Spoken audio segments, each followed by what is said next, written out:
شروع اللہ کا نام لے کر جو بڑا مہربان نہایت رحم والا ہے۔ بکھیرنے والی ہواؤں کی قسم جو اڑا کر بکھیر دیتی ہیں، پھر پانی کا بوجھ اٹھاتی ہیں، پھر آہستہ آہستہ چلتی ہیں، پھر اس چیز کو یعنی بارش کو تقسیم کرتی ہیں کہ جو وعدہ تم سے کیا جاتا ہے وہ یقیناً سچا ہے، اور انصاف کا دن ضرور واقع ہوگا۔ اور آسمان کی قسم جس میں کئی رستے ہیں کہ اے اہل مکہ تم ایک اختلاف والی بات میں پڑے ہوئے ہو، اس سے یعنی عقیدہ آخرت سے وہی پھرتا ہے جو اللہ کی طرف سے پھیرا جائے۔ اٹکل دوڑانے والے ہلاک ہوں جو بے خبری میں بھولے ہوئے ہیں، پوچھتے ہیں کہ جزا کا دن کب ہوگا؟ وہ دن ہوگا جب ان کو آگ میں عذاب دیا جائے گا۔ اب اپنی شرارت کا مزہ چکھو، یہ وہی ہے جس کے لیے تم جلدی مچایا کرتے تھے۔ بے شک پرہیزگار بہشتوں اور چشموں میں ہوں گے، اور جو جو نعمتیں ان کا پروردگار انہیں دیتا ہوگا انہیں لے رہے ہوں گے۔ بے شک وہ اس سے پہلے نیکیاں کرتے تھے، رات کے تھوڑے سے حصے میں سوتے تھے اور صبح کے اوقات میں بخشش مانگا کرتے تھے، اور ان کے مال میں مانگنے والوں اور نہ مانگنے والوں دونوں کا حق ہوتا ہے۔ اور یقین کرنے والوں کے لیے زمین میں بہت سی نشانیاں ہیں اور خود تمہاری جانوں میں، تو کیا تم دیکھتے نہیں؟ اور تمہارا رزق اور جس چیز کا تم سے وعدہ کیا جاتا ہے آسمان میں ہے، تو آسمان اور زمین کے مالک کی قسم یہ اسی طرح قابل یقین ہے جس طرح تم بات کرتے ہو۔ اے نبی، کیا تمہارے پاس ابراہیم کے معزز مہمانوں کی خبر پہنچی ہے؟ جب وہ ان کے پاس آئے تو سلام کہا، انہوں نے بھی جواب میں سلام کہا۔ دیکھا تو ایسے لوگ کہ نہ جان نہ پہچان۔ پھر وہ اپنے گھر جا کر ایک بھنا ہوا موٹا بچڑا لائے اور کھانے کے لیے ان کے آگے رکھ دیا۔ کہنے لگے کہ آپ تناول کیوں نہیں فرماتے؟ اور ان سے خوف محسوس کیا۔ انہوں نے کہا کہ خوف نہ کیجے، اور ان کو ایک دانش مند لڑکے کی بشارت سنائی۔ تو ابراہیم کی بیوی چلاتی آئیں اور اپنا منہ پیٹ کر کہنے لگیں کہ ایک تو میں بڑھیا، اوپر سے بانجھ۔ انہوں نے کہا تمہارے پروردگار نے یوں ہی فرمایا ہے، وہ بے شک صاحب حکمت ہے، خبردار ہے۔ ابراہیم نے کہا کہ فرشتوں، اب تمہارا اصل کام کیا ہے؟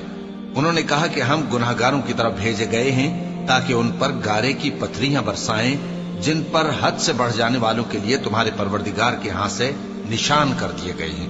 پس وہاں جتنے مومن تھے ان کو ہم نے نکال لیا، پھر اس بستی میں ہم نے ایک گھر کے سوا مسلمانوں کا کوئی گھر نہ پایا، اور جو لوگ عذاب علیم سے ڈرتے ہیں ان کے لیے ہم نے وہاں نشانی چھوڑ دی۔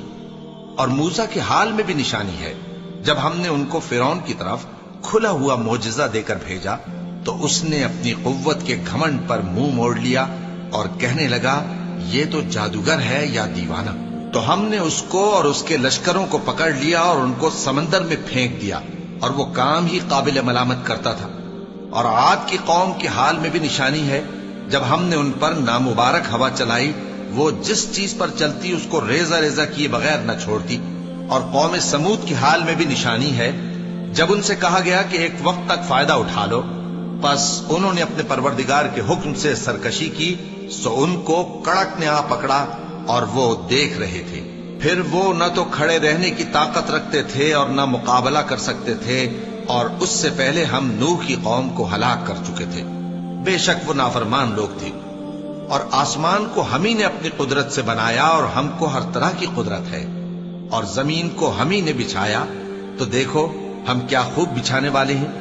اور ہر چیز کے ہم نے دو دو جوڑے بنائے تاکہ تم نصیحت حاصل کرو۔